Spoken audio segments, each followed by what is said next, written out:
kamuti.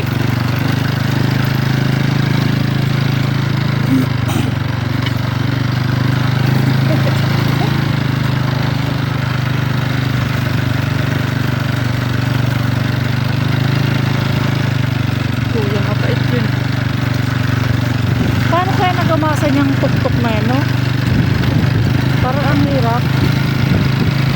Dahil ang hirap, parang ang hirap naman yung gamasan. Sino kaya nagamas niya?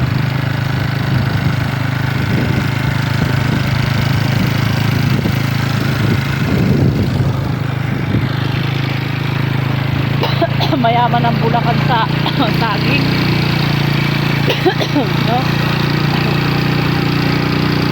Parang yung capital na saging pa na. Ganda ng bahay.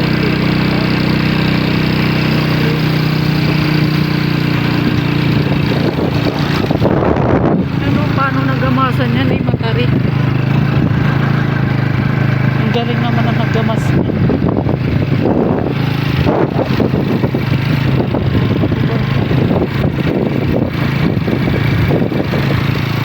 Morning po.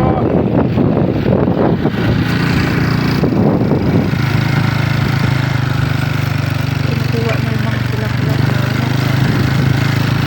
bulaklak na mga tuyo na. Kasi pwede ulit ipunla yan. Ganda. Ang dami ko ng ganyan. Papabulaklakin ko din yun. Pag nabulaklak, ipupunla ko rin ulit. Madami. Mabilis lang tumubo yan eh. Tapos ang ganda pa ng bulaklak. Gamot pa.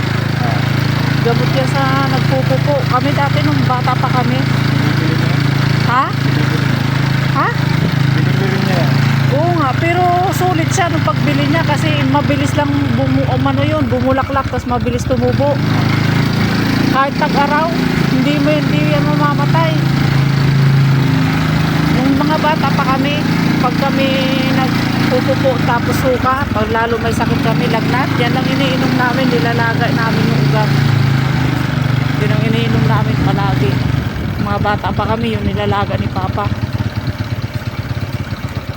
Kaya pag namulaklak yun sa akin, ipupunla ko ulit yung iba nun, tapos itatago ko punla ko sa amin.